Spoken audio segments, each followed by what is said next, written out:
वक्फ board से जुड़ा bill Lok Sabha में अटक गया है। बिल को संसद की ज्वाइंट पार्लियामेंट्री कमेटी को भेज दिया गया है।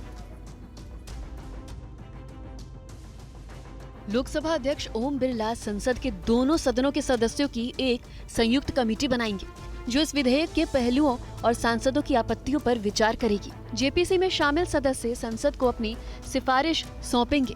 बिल को जेसीपी को भेजने की सिफारिश केंद्रीय अल्पसंख्यक मामलों के मंत्री किरण रिजिजू ने संसद की चर्चा के दौरान की थी। हम सर अपने सरकार की ओर से हम पक्ष रखना चाहते हैं कि ज्वाइंट पार्लियामेंट्री कमेटी गठन करके इस बिल को रेफर किया जाए और फिर ऑल पार्टी अपने संख्या के हिसाब से वहाँ पे विस्तार से चर्चा करें। बिल पर चर्चा के दौरान संसद में सत्ता पक्ष और विपक्ष के बीच जोरदार नोकझोंक हुई तो संसद के बाहर भी जमकर बयानबाजी हुई। बीजेपी विपक्ष पर मुस्लिम तुष्टीकरण का आरोप लगा रही है। वक्फ बोर्ड का कोई पहली बार अमेंडमेंट नहीं हुआ,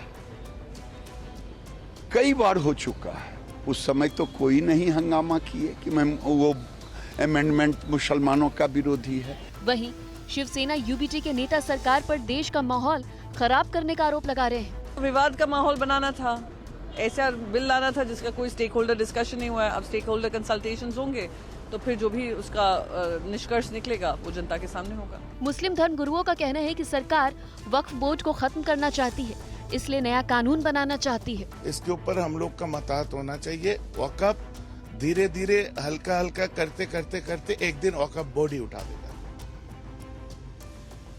और वहीं कई विपक्षी पार्टियों ने वक्फ कानून में बदलाव को लेकर विरोध जताया है और साथ ही साथ सरकार की मंशा को लेकर सवाल भी खड़े किए गए। हालांकि आरएसएस की बात की जाए तो आरएसएस ने सरकार के इस फैसले को सही बताया। संसद में चर्चा के दौरान किरण रिजिजू ने सरकार का पक्ष रखते हुए बताया कि वक्फ कानून में बदलाव क्यों जरूरी है। हालांकि विपक्ष सरकार के तर्कों को मानने को तैयार नहीं है। विपक्ष का कहना है कि सरकार की मंशा कुछ और है। आम आदमी पार्टी के सांसद संजय सिंह का कहना है कि सरकार वक्फ के बोर्ड में सुधार नहीं करना चाहती है बल्कि जमीन हड़पना चाहती है। अगर एक ऐसा वक्फ का नियम पहले से बना हुआ है, अब क्यों उसमें क्या बदलाव करना चाहते हैं और क्यों बदलाव करना चाहते हैं? मैंने मंशा बता दी। जब ये प्रभु श्री राम की मंदिर की जमीन नहीं छोड़ रहे हैं, इतने बेईमान लोग हैं। आरएसएस के नेता इंद्रेश कुमार का कहना है कि वक्फ की प्रॉपर्टी का इस्तेमाल गरीब मुसलमानों की भलाई के लिए होना चाहिए, लेकिन ऐसा नहीं हो रहा है। वो वेलफेयर के लिए है पिछले 5 वर्षों का।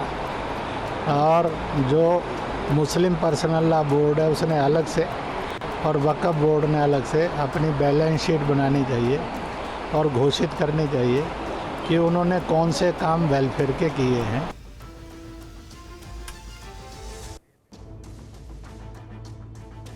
पूर्व केंद्रीय मंत्री स्मृति ईरानी से TV9 ने बात की है। उन्होंने हैरानी जताई है कि विपक्ष बिल का विरोध क्यों कर रहा है।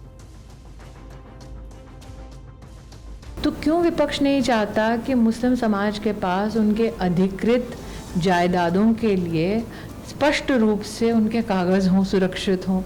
क्यों विपक्ष नहीं चाहता कि मुस्लिम समाज के लोग विशेषतः अगर अपनी वक्फ की कमाई से विधवा मुस्लिम बहनों की अगर भलाई करना चाहते हैं तो वो नहीं कर सकते, क्योंकि प्रावधान ये भी है। अब अगर सरकार कहती है कि आप बोर्ड को कम पैसा दीजिए, आपकी प्रॉपर्टी है, तो आप मान लीजिए 5% देते हैं, तो विपक्ष को उससे क्यों नाराजगी है?